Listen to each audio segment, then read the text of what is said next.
Yes, we're ready.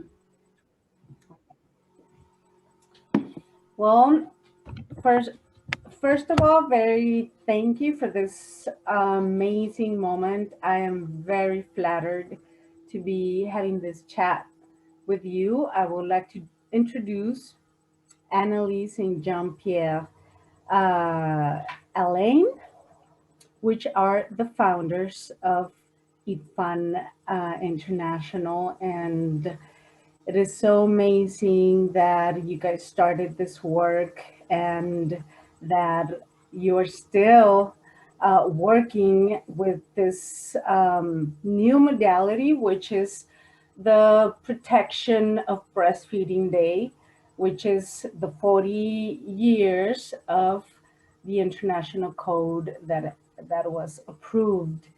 So I give you the most warm welcome, and I feel very lucky to be doing this. And well, to start, we would like for you guys to tell us a little bit of how everything started, how you guys had this initiative of starting this protection of the breastfeeding through this tool that was so important. Tell us a little bit about IBFAN.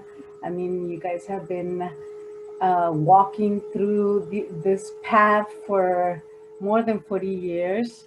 So it is going to be very delightful to listen to you both. Javiera, we were not the only ones. There were 6 groups in 1979. Some of them are no longer there, but we're still holding out. So Jean Pierre had his birthday yesterday.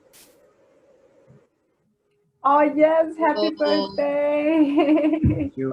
Happy birthday. That's 77. Indeed. He's 77. So, okay, that's to start. But when we were young, we thought that still young. Yes, we still feel young, thank goodness. We are feeling young in spirit. So these, there were different people who came along and who said, look, this is terrible, what's happening to babies. We have to do something about it.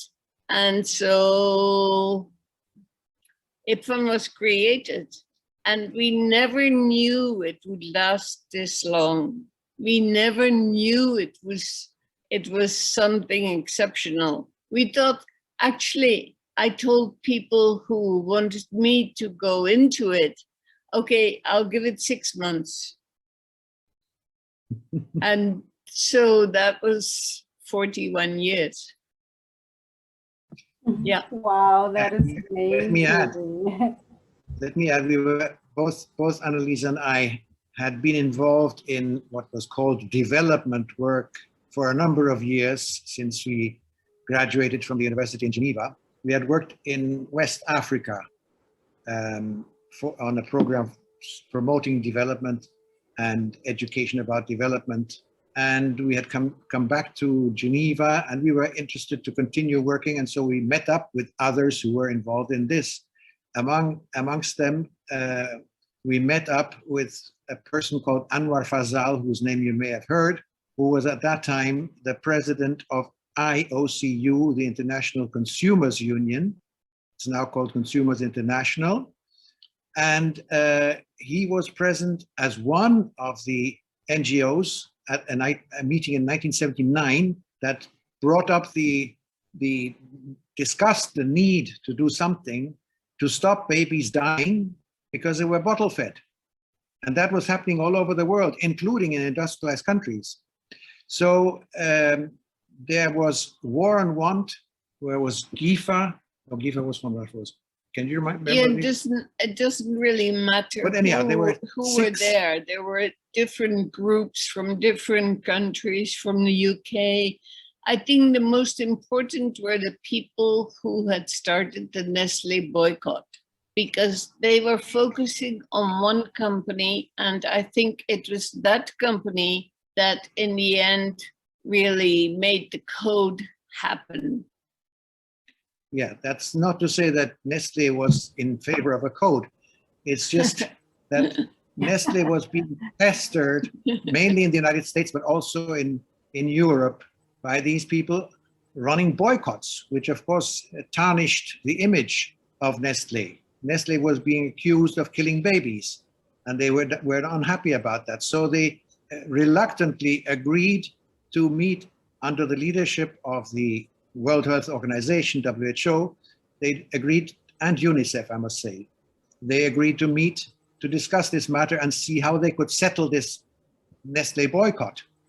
And at that meeting, there were these 6 different NGOs present there. It's interesting to note that this is the first time that the UN organization, one of the UN organizations, invited both the, of course, representatives of governments, as they always have in UN meetings, and of NGOs and of industry to try and discuss a particular problem.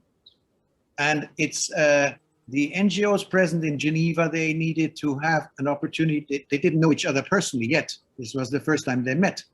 They were campaigning in the United States, in the Canada. UK, in Canada, in the UK, and in Switzerland, and they met up. So Anwar, who was there representing the consumers, he suggested, well, he first of all asked if we could help. Annelies and I, we were from Geneva. Could you help us to find a place where we can meet in the evenings after the official meetings? So we said, yeah, come to our apartment. We can meet there. And so they met in our apartment. And on the last day of that week, Anwar suggests, look, now that we've got to know each other, we are campaigning on this matter, we need to stay together. We need to stay working, cooperating. So I suggest that we set up some kind of a network of coordination. And that's when we came up with the idea of creating the International Baby Food Action Network. Note that it's not a breastfeeding network. It is a baby food action network. It's meant specifically to campaign on baby foods, because we were very much aware that it's the marketing activities of the companies that produce this stuff that are in fact affecting the health and livelihood of babies. And that was something we could just not accept. That was unacceptable. And so that's when IBFAN was started. That's amazing. Yes. But the power behind it, Wow. I want to come back to the boycott. Wow. I think the boycott was very important in that it actually gave people an idea of doing something and of organizing together. And that's why I actually I put on this T-shirt tonight. I'll show you the T-shirt a bit better. Oh, I love that T-shirt. I love it. Amazing. Yeah, it's an important T-shirt because it sort of shows how many little fish can catch one big one if they organize. Yeah, so that's join IBFAN. That's the main idea that was important in those days. And again, nobody expected this to last for a long time. We thought that once the code was adopted in 1981, that governments would do what they had promised to do in Geneva. They had promised to have this code, a code of marketing, and they would tell the companies, hey, stop this marketing activity. But of course, that was a very unrealistic view of the world. Companies don't act like that. Governments don't act like that. They make promises and they don't do it. They make promises in Geneva and they go home and they forget about it. So this became IBFAN's big job, to remind both companies and governments that there was work to be done that this code was not adopted to be a piece of paper to put in a drawer, but it was something that was going to really affect marketing around the world. And that's what this And can you tell us more? Can you tell us more about this battle of the code? Because I know it was a great advance. I mean, up to today, it has been such a great battle. I mean, 40 years fighting for, and it's sad to say that we have to be fighting for this, Yes, for this to be implemented.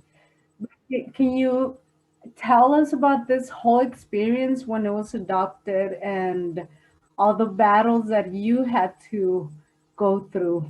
Well, yeah, it was very interesting because different groups, like Jean Pierre said, there were experts, there were governments, there were the NGOs, and there was industry. And we all sat together in WHO in different committees discussing various things, including breastfeeding and including marketing. And of course, the NGOs were especially making very concrete suggestions on marketing. And industry was very much opposing those suggestions. So what happened is that people were clever and put the marketing suggestions in the breastfeeding groups. So, and industry wasn't even there. They weren't interested in breastfeeding. So in a way, that is why some of the code has some very strong language on marketing. Let me just explain quickly, because I know this is aimed for the younger people who don't have that experience yet, but the codes and other instruments adopted by international organizations like the World Health Organization or the ILO or the GATT, etc., those are international recommendations. They do not have any legal effect in a country until a country adopts national laws. So when we say the implementation of the code, it has various steps. But the first important step is that the government, your government, Costa Rica, Mexico, whatever government, needs to adopt law to make the code, which is an international law, into a national law. And then the groups in the country need to push for that national law to be actually enforced. And that's what we've been trying to do also for years and years. That is particularly Annelies' work with the ICDC, which was set up later on in Penang, the International Code Documentation Center. It has a sort of soft name of documentation, but it was actually the tool to push for laws to be adopted in the countries to implement what the countries have promised to do at the WHO. Wow. Yeah. And what has been like the biggest challenge you guys have had? Because I mean, up to the day, not all the countries have implemented the code, and the ones that have implemented it, they implement it very lightly, or they don't follow their own recommendations, which is the case of many countries. And we would like to know, what was like your biggest challenge, the biggest confrontation that you had to face to be able to get this through? Because I mean, it's been 4 decades of protecting this tool, because I'm sure it's been very attacked by industry. So can you guys tell us a little bit more of this? You mean about the actual passage of the code or the whole long history? That's both, that's a little bit of both, and the challenges you guys have to go through. Yeah. Maybe Well, we can hear it was about. a fight. Sorry. Maybe we can hear with that question about why the code is under risk. What do you think about that? Do you think that it's on the risk?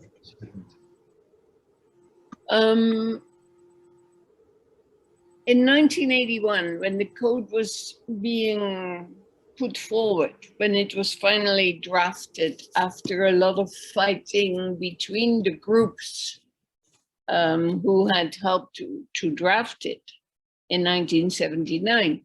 But it was actually quite quick, because if you think of the law of the sea, for example, that took 10 years. This code took 3 years, 2 years to be drafted, discussed, adopted, and the adoption, the biggest fight, was somewhat with the companies, but mostly with the USA. With the government of the USA that was represented at the World Health Organization. And they were the only ones who voted against. Can you imagine, out of almost 200 countries present at the World Health Assembly, only one voted against, and that was the United States. 2 others abstained. This is really remarkable. At the moment when the vote was held, it was 183 countries present in the room. So those are the ones who voted, except the United States, because the United States was then defending the interests of companies. It means profit, economic profit for the rich. And it still does the same. Now, in all spheres, the United States government, whatever it's Democratic or Republican, it defends the interests of industry, of business, and health, children, that is a minor. Environment, those are minor concerns. We're talking about industry, not the present. We're not talking about Trump and all that, because then we never finish. No. In 1981, the fight was with the US government. They said they were working for freedom of speech, so that companies should be able to be free and advertise their products. But actually what they were worried about is that if this thing gets adopted, the next slot of companies would be the pharmaceuticals, the pharma group. Oh. So there were a lot of companies behind the government decision to vote against the code. And of course, the companies were very active by themselves. And we have a very good write-up of that whole story in what is the Code Handbook. And it also exists in Spanish. No, this is French. Yeah. Oh, sorry. We happen to have the French version here, but this, el español existe también, Manual del Código. That's amazing. It exists And what in would you say? languages, also in Portuguese. So it's a bit of the basic teaching instrument that we devise to teach governments how these things happen and how they can do their own legislation. Yeah. And then for health workers, we have this one, and here I have the Spanish. ¿Se puede ver el título? Yes. Yeah, we can see it. Vamos a verlo. You Protección de I la love salud them. infantil. Sí. Awesome, that is in many actually- languages. Yes, I love all the material that you guys have generated, because it's been very important tools for the countries and for the people that have been adding to this movement, like myself. And can you tell us a little bit of what do you think is the biggest strength of IBFAN, and why is it so important for us to keep protecting the code and all the tools that you guys have developed? I think the biggest challenge, the biggest asset that we have created is monitoring. monitoring, we are keeping track of what companies are doing. We are publishing that. We are shaming the companies. And one of the biggest books we have on that is the Breaking the Rules. Sorry, it looks like I'm advertising the books, Yes, but you are. but you're asking about it. I mean, yes, they it's were something we know. yeah. Yeah. So I think monitoring the companies has been important for all these 40 years. And that's what we hope young people will continue to do, to check what the companies are doing, to compare it with the code. Does this correspond to what the code wants them to do? And to learn about marketing. Yeah. Yes, I just wanted to add, it's important because most of us citizens are unaware that the people who lead the countries, the governments, so-called the governments, in this case, for instance, the Ministry of Health, most of the people who work in the Ministry of Health are unaware of marketing. They don't realize how marketing changes the behavior of mothers and changes their own behavior. Even the Minister of Health doesn't realize that advertising and promotion of a product, whether it be soap or shampoo or whether it's a breast milk substitute, influences their decision. And that's what we need them to understand, so that they realize it's absolutely necessary to stop the marketing of breast milk substitutes, so-called breast milk substitutes. That word was invented so as to include everything, not just infant formula, because it just is a crime. It's a crime to convince mothers, to convince health workers, doctors, nurses, that a powder in a tin is as good or better than breast milk. It's not. That's important to convey to them. Yeah. I think it's very interesting that the code is called the Code of Marketing. And I always quote one guy from a Coca-Cola company who explains what marketing is and what marketing isn't. So I'll just read you a short bit on that. I often use this when I've been teaching in many countries, because people don't, health workers especially, they don't understand marketing. So this guy from Coca-Cola explains that marketing is not advertising. It's not even a combination of advertising and packaging and all kinds of other things, promotion, market research. Those are just the tools. Marketing is using those tools in order to convince more people to buy the product. So it's a very complicated thing.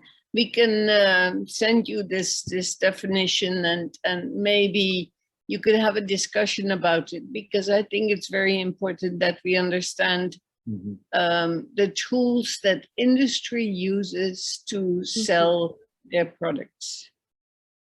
Yes, totally. Yes, because many health workers are promoting and they don't even know it, or many of them do know it, but they don't see the big monster that's behind it. Can you tell us a little bit of this whole conflict of interest issue that many people don't understand, or many people don't really comprehend the whole issue about it, because it's relatively a new aspect, but I know that the first that approached the subject as such, conflict of interest, it was IBFAN, because it's been such a battle with these big companies, and have been putting this issue on the spotlight. Yes, I think it was very simple because so many doctors, nurses were constantly being sponsored by companies and thought nothing bad of it. That was the normal way of publishing a newsletter or having conferences. They would ask for sponsorship and they would get it. And the companies would happily pay because it's part of that bigger story of behind marketing. Yeah. You see, when the medical association, the nurses association hold their meetings, their congresses, the costs involved in that, renting a meeting room, inviting the people, bringing in speakers from outside and paying for them and for their hotel and meals and all the rest of it, represents quite a lot of money. And in most cases, that money is not from the nurses and the doctors, it's money from companies. And it says so, of course, this meeting is sponsored by Nestle or by Pfizer or whatever it is, you see? So, And that creates goodwill from these nurses and doctors and so forth to those companies. But they are supposed to protect the health of the babies and promote the health of babies and inform mothers accordingly. But there is this conflict of interest. They are wanting to say thank you to the companies at the same time that they know that if they don't push for the products, they're not doing that. but it's the unconscious way of doing it. It's just when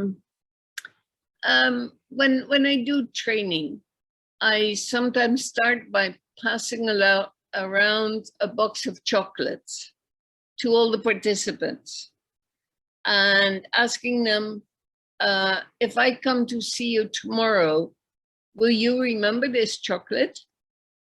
And they will say, yes, of course, I'll remember the chocolate.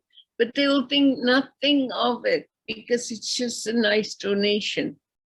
Yeah, so that's how we had to dig quite deep to explain that it's a conflict of interest. And many people are still not accepting the fact that they're being used. So I think the Patty Rundle of the BMA, the Baby Milk Action in the UK, she's doing a lot of work on conflict of interest. And it's very important to read it and to understand it deeper, because it goes deeper than just giving of money and doing something in favor in return. It goes deeper than that. It creates a very complicated relationship. Yes, and I think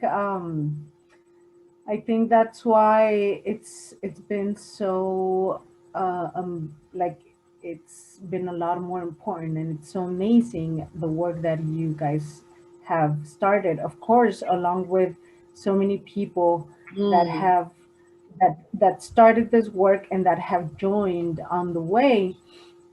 And can you tell us a little bit of from your experience, the importance of what it is to be working as a network?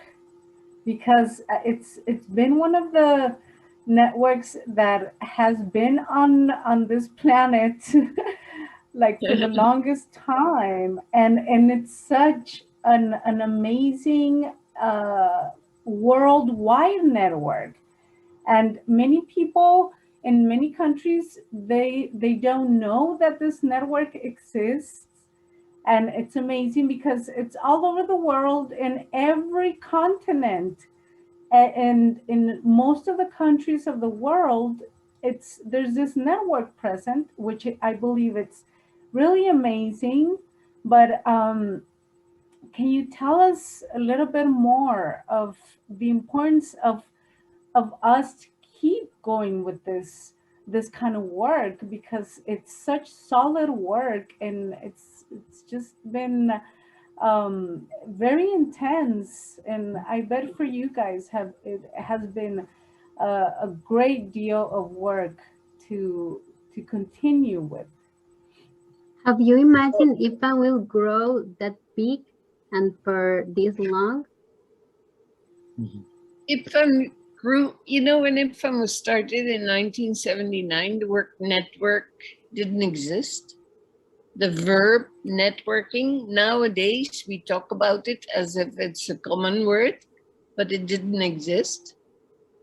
So we actually started it, we actually began it, and I'm amazed myself by how fast we grew from 6 groups to 273 groups around the world in 160 countries. And there's only 180 countries in the world. So we're almost everywhere, but we're no longer as strong as we should be. We have to be realistic and say, yes, we have lost some groups because many groups depend on funding, and if funding goes, then the group goes. But what I like about Latin America is that you have so many volunteers. You have so many people who work because they believe in the work.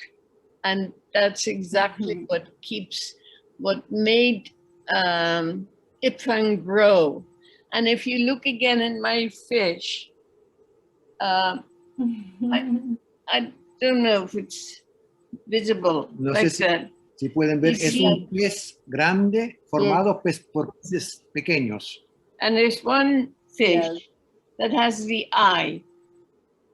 And that is the eye of seeing, of monitoring, but it's also the eye of I am part of this whole network of many, many groups. And together we can catch the big fish. We never caught it yet, so we have to continue. Yes. Right? Wow. Well, We've scared the fish. yes, I would say definitely the action of IBFAN has limited the scope of marketing of infant formula and breast milk substitutes considerably, but it's still there. It still continues. Yeah. And let me just add, because I was also there when we started this, we were very clear at the very beginning that we're not setting up another organization with a big institutional infrastructure, which will cost a lot of money. We are just setting up a mechanism to cooperate among groups. That's why we called it a network. And I translated most of the things into Spanish and into French, and I had a hard time translating el concepto de red y trabajar en red.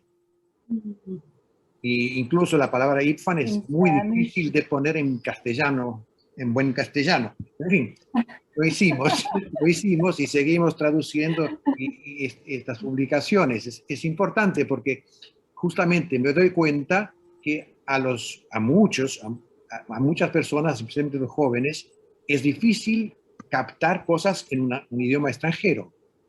En fin, that's a sideline.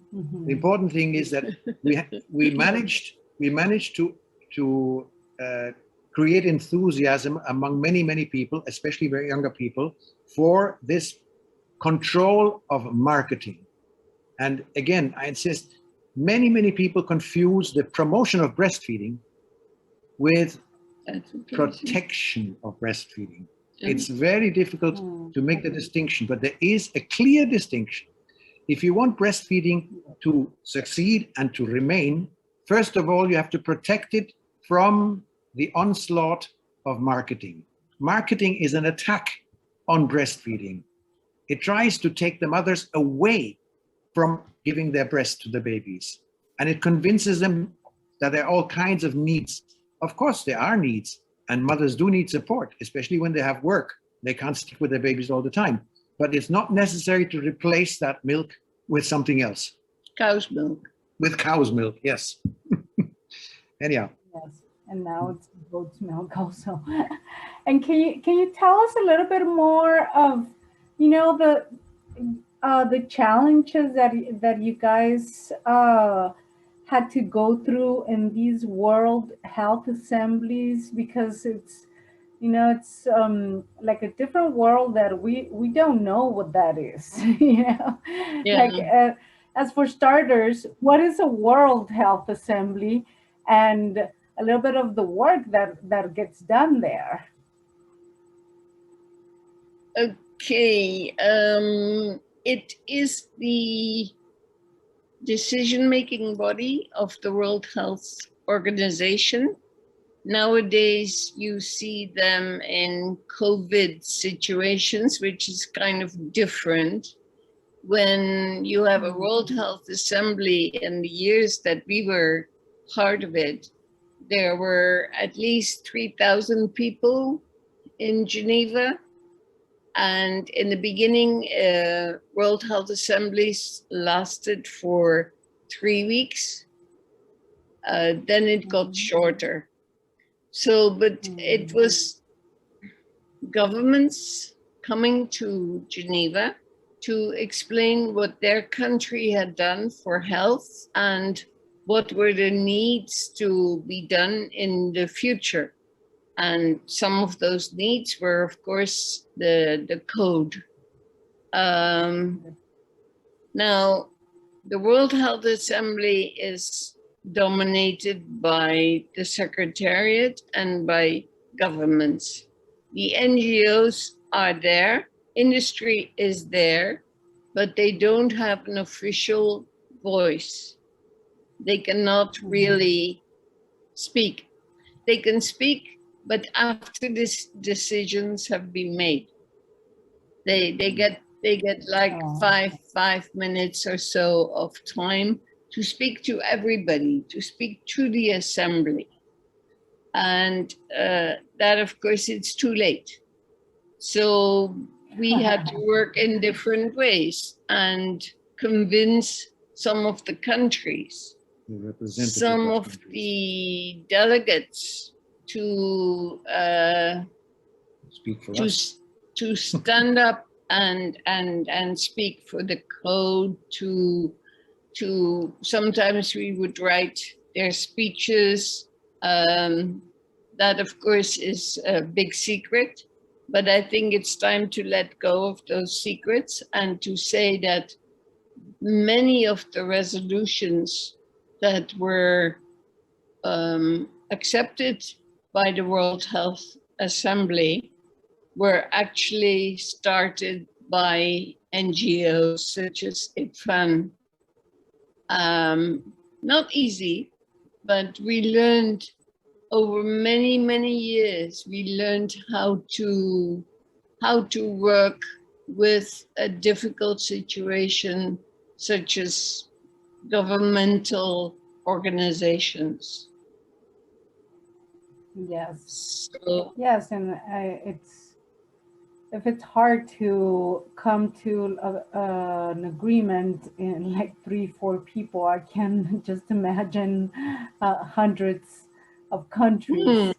But this leads me to the next question. What do you think are the new challenges? Because the world has changed so much with the internet and with all these electronic devices, and we can see, for example, many of the violations of the code. We can see them on internet. We can see them on all these new scenarios. So can you tell us a little bit of what you believe the new challenges for the new groups that will be joining IBFAN and for the next decade? I wish them luck. It's going to be difficult because sometimes in the past 2 years we've had to fight WHO itself to keep the code there, because some people say, oh, now the code is no longer relevant. So to keep reporting every 2 years, the director of WHO has to report on what is happening around the world. in implementation of the code. And they wanted to stop that. So we've managed so far not to stop that requirement.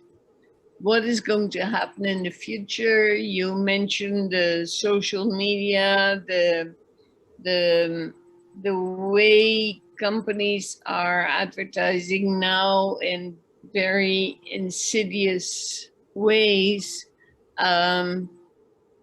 I think we have to constantly adapt the code itself and put it up to date with technology that didn't exist in 1981, but is definitely being used. Marketing is always 10 steps ahead of legislation.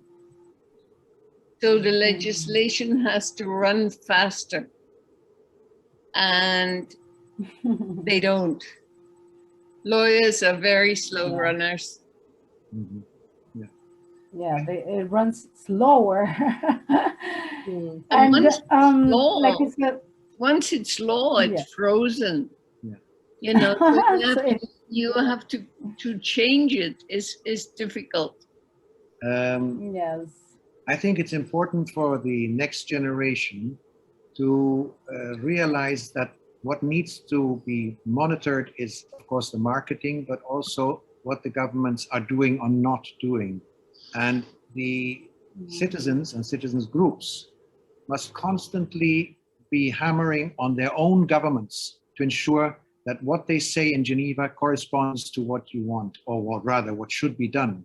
So we must continue, now that we have these modern tools of marketing, the internet and so forth, we must continue to present to governments, Ministry of Health usually, the evidence that the marketing is affecting the health of babies, the decisions of mothers and the health of babies, and how that happens, so that when proposals are brought up at the World Health Assembly, these delegates understand what the proposals are meant to do.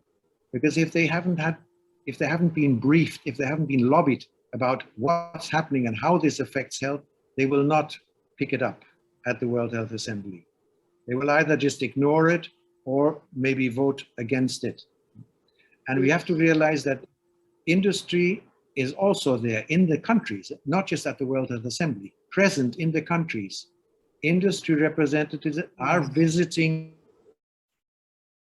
the leaders of government departments to try and invite them for a nice dinner, have a nice chat, and try to tell them, hey, it's not a good idea to modify the law on this or institute a new regulation about that. Yeah. That's not a good idea. You realize that this will reduce our profits and therefore your taxes. No, they won't say it that clearly. They will say it in a very roundabout way. Yeah. This business is also one of the aspects you will have realized when you study the code, that it is often very vague language. And that was because it was impossible to get the delegates to agree on very clear-cut language. So the WHO, the Secretariat, with the help of the NGOs, have to draft it roundabout way. And it's the same when we do national legislation. It's not only in the field of infant feeding, it's the same with pharmaceuticals, it's the same with pesticides, it's the same with chemicals used in industry, and so forth and so forth. The people who sell products will do everything possible to prevent their selling being stopped. That's the difficult part. Wow. In the same line, maybe you can tell us, why do you think that we are unique? Tell us, as a new generation, for us, why IBFAN is unique. I think it's unique because of the structure. There's no one is the boss. You are talking to some old people, but we are one of many. You know, there were many people who at different times were leaders for IBFAN, and that will continue to be so. There's nobody who is the director who tells others what to do. But what we do where we are strong is to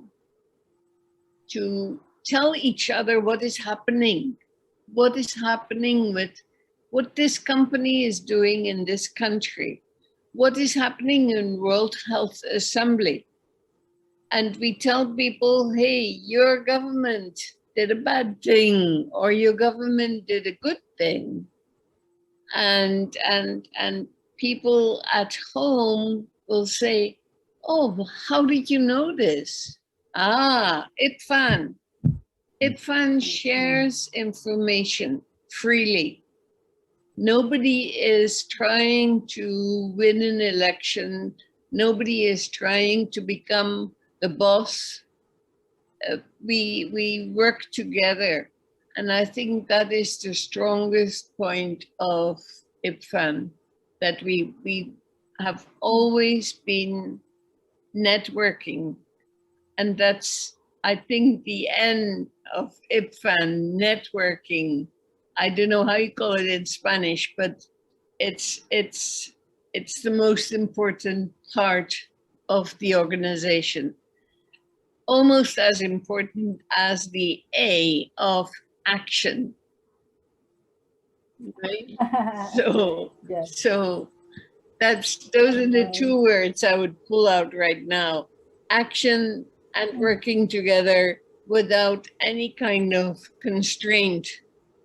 You know, I find out something today, I will tell you today. I won't wait until next week. I will not wait until next month. I will not wait to make profit out of it. I will tell you today. And that's what is working together. That's what it's all about. Yeah, I would. Oh, that's so beautiful. I would stress that Yes. the structure we decided to set up is precisely not a structure. It is a network of many different structures. That's why IBFAN itself is not an organization, either in Malaysia or in Mexico or in the United States or anywhere. It is a member that is a part of IBFAN. I know that in some countries you've called your organization IBFAN, but IBFAN is the International Baby Food Action Network. And that makes it extreme. You will notice that in none of the documents will you find president of IBFAN, not even director or director general of IBFAN. We've had coordinators, but coordinators, you know, they change and they don't command. Yeah, it's our will as different groups and individuals to cooperate, to work together. That makes us unique. Can you see that Jean Pierre is Latino? He speaks with his hands into the screen, and I'm trying to put my hands down. Putting my hands down. Yes. He is happy to talk about IBFAN. It's okay. Yes. Multilingual.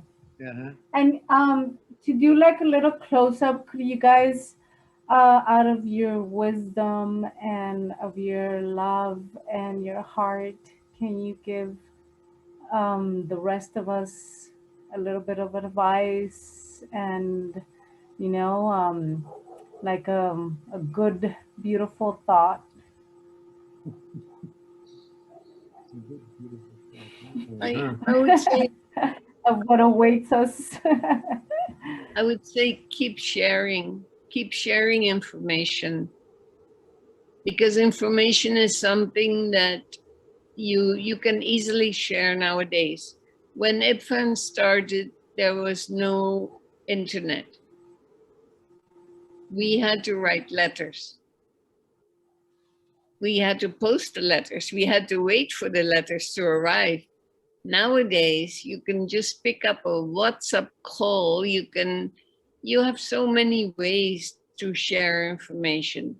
Of course, there are difficulties as well, because the industry is also sharing. The industry is also following what you're doing. But I think the way the groups can work together is very powerful. And you know, when your connect it with other people of the same kind, groups who are IBFANers at heart are different from groups who exist because there's a big structure and somebody gets elected, somebody is important. So keep the structure minimal and keep sharing. That's just my piece. Oh, there's many ideas one could propose for the future, but I would say it's important not to give up. When you are in a situation in your country, for instance, where the Ministry of Health doesn't want to listen to you, or somebody criticizes you badly, don't give up. Just keep on working, find other allies, get around the problem, but keep on working. Small ways. In small ways. And eventually your work will be recognized and you will win. And keep in mind that we're not protecting the code, we are protecting breastfeeding from the onslaught of marketing. Yeah? The code is the tool. I love it. And, yeah? Yes. Yeah. Thank you so much. This has been amazing, and I think your words are gold for the rest of the people that we are doing this work, because it gets a little bit overwhelming sometimes, or with the day-to-day, you know, that you have to deal with. There are countries that are a lot more violent in very subtle ways, of course, to where you get so saturated on your day-to-day that it just gets so hard to sometimes to even get up. It's so overwhelming, but this gives us a lot of hope. Thank you so much, Jean Pierre and Annelies Allain. I think I don't know if I'm pronouncing the last name correctly, but I think it's so amazing, your words and your advices and all the work that has been done. And well, the rest of us have been, well, in a way, you know, constructing and joining to this beautiful network, which I think it's really important for the babies. If the babies of this world have been saved and protected, I think it has been in a great deal due to IBFAN.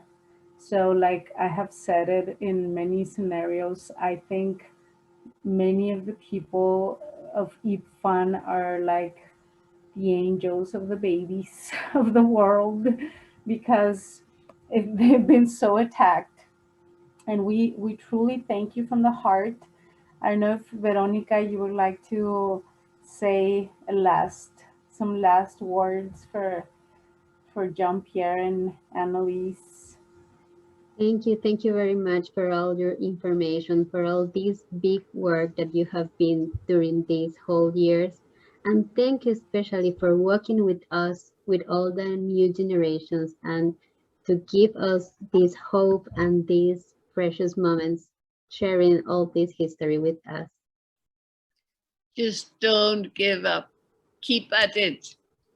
And we will, we promise. Thank you for letting us share.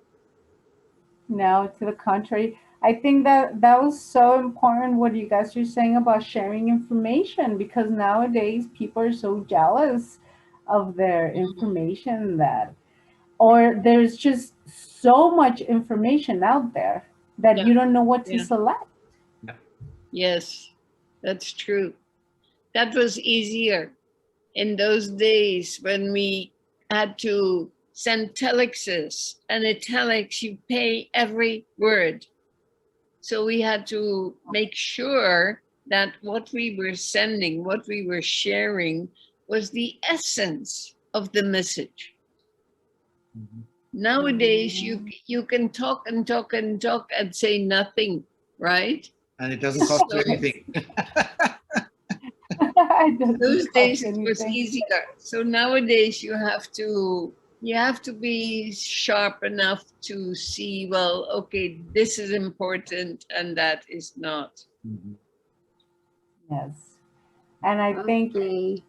with this just a valuable little, information just a that little you one guys more give question. us. Mm. Oh, okay. Talking of this, what was the feeling in the very first meetings with all of us, the first time getting to know in person back in the past? You mean with different groups? Yes. Different groups. I think it was amazing. The first time I went to Guatemala, and I didn't know that there were so many people in the world working on the same issue.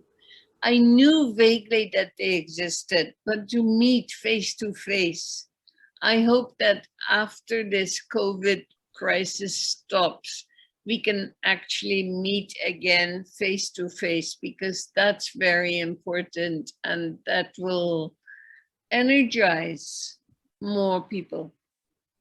But in the meantime, Zoom is also great. And thank you very much for doing this, because that's a very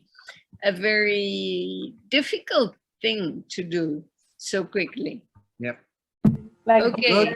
work around the problem. So we have managed to work around not being able to see each other in person and not being able to touch each other. But I think it's been really great, all these forms of communication. And we really thank you for this beautiful space. We thank you for your time, for your words, for all these advices, because this word protection, I think, is so important.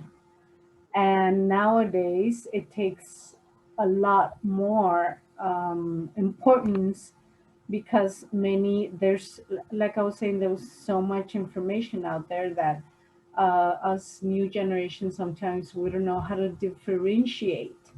And I think that's why it's so important that this day has been selected of the world protection, the protection of Breastfeeding. World Protection Day of Breastfeeding. Yeah. I don't know if you guys would like to add something to this beautiful, amazing interview. Yes, I would like to say thank you to Marta Trejos, who has been a steadfast member of her own group, Sefemina, which, as you know, the name itself says it's a women's organization to protect the interests of women, and yet it is one of the main members of IBFAN. Just shows the variety of groups. There's the groups that are dealing with trade. There's the groups that are dealing with children. There's the groups that are dealing with mothers' rights or women's rights. They're all together in the same struggle. And that's the strength of a network, is precisely that. Thank you, Marta, for inspiring us to do this also. I would have liked to do some more in Spanish, ya que van a hablar con los jóvenes en América Latina. Sería en castellano, ¿no? Mm-hmm. Anyhow, all the best.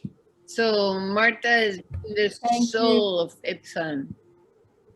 Mm-hmm. And without the soul, yes, you cannot live. Yes. Thank you, Marta. Yeah. Thank you.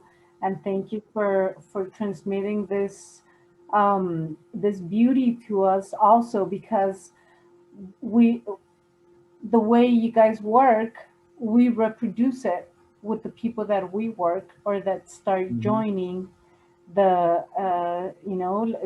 they start doing this kind of work. The way you guys treat us so beautifully, and the way you guys talk to us and advise us and are so patient with us also. That's the way we are with the next young people that are joining this beautiful network. Okay, tell them all the Thank you secrets. so much. Gracias. Bye. Thank you all. Bye-bye. Gracias y esperemos lo podamos hacer en Share the español fish. después.